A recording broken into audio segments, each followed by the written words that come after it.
Eyes up, Spartans! Today's Halo Infinite campaign Forge map showcase might be one of the biggest yet here on the channel, as we're going to be kicking it old school this time around and going back to Combat Evolved, as it was here all the way back in 2552, where the Master Chief would find himself locked in on an epic battle to save humanity, with him making the incredible discovery of the first Halo ring, and later making his way towards the ancient alien installation, which we now know as the Silent Cartographer. But fast forward to the present, and here we are once again in Halo Infinite, with this insane recreation from one of my all-time favorite missions ever in Combat Evolved. This fantastic map is the Silent Cartographer campaign, created by Nico's 4476. For the match and game time for this, you're also going to make sure you pick up any of the Silent Cartographer game types that have been provided from him as well, which have all been divided up for you to pick exactly on which campaign difficulty that you would like to play on, which is just super cool and feels like an actual mission. Everything that has been done here on the map, it's just set up perfectly and is just the way that you would hope it would be, as the whole mission itself is just going to be a massive nostalgia trip and plays very closely just like the original campaign mission did, with the very beginning already focusing on the Master Chief landing on the beach alongside his fellow Marines, where he would then storm his way across the island, gunning down and fighting tons of Covenant forces along the way. Not only is the island layout nearly identical to the old map, but even that bright 2000s themed graphic style is well captured here, with even that strange dark ambiance we all know and love down in the lower levels, to the much more brighter and sunnier aesthetic that can be found up here on the surface. With the overall theme of the mission seems to place itself on being what exactly would happen if we were to take Halo CE and bring it into modern Halo with up-to-date enemies and weapons, as we can discover a wide range of different enemies that weren't originally here in the classic game, such as brutes, skirmishers, and even skimmers being found all across the installation.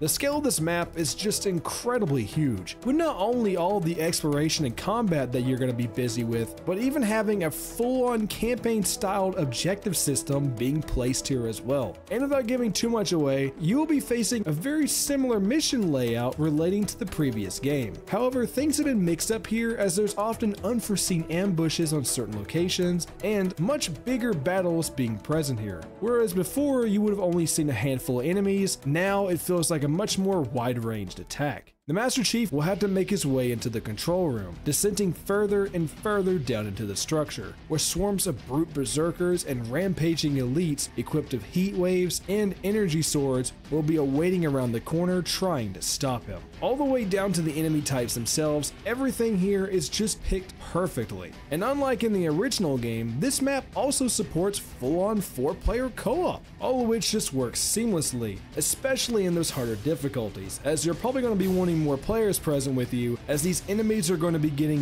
very intense. Oh, on the topic of dying a lot, there's an actual checkpoint system in this. I'm serious. That might sound simple to some of you, but that is a feature that is very rarely ever implemented in these custom maps, and works incredibly well of adjusting itself to whatever zone that you are currently fighting in. For instance, if you were in the middle of a firefight in the woods and then suddenly got ransacked by a pack of rampaging brute berserkers, then you'll be met with a dark room with a teleporter, which will take you right back to exactly where you left off. In terms of length, it's going to come very close to being just like the original, with the game time running just around 25 to 30 minutes. However, this can be extended a lot depending on the difficulty, or shortened if you got a bunch of buddies with you. But with that being said, that is a lot of time being spent on a custom map, and I think it's just the perfect amount of time for when building something as large scaled as this. The Forge community just never ceases to amaze me, and seeing just such an insane idea coming to life here really only shows just what can be really done when given the right tools. I mean, can we just imagine a Truth and Reconciliation remake? Like, please? But anyways everyone, like always, if you're looking to play on this incredible map, all the links will be right there for you in the video's description, where all you will simply need to do is bookmark the map and its game mode, and you'll be good to go, as they will immediately appear right there in your game, no matter the platform. Speaking of Forge maps, the Spartan Outpost Discord server is always looking for new recruits. Our Discord is home to dozens of incredible Forge map artists, and even more amazing Spartans who are always out there looking to play on your maps, not to mention plenty of sections to help get the support and help that you might need on making that perfect Forge map. So make sure to swing by and join today. Finally everyone, make sure to grab your trusty battle rifle and smash that subscribe button, as we're gonna need you posted up over here on Zeta Halo if we're gonna be winning this war. And as always everyone, I'll see you on the battlefield. Spartan out.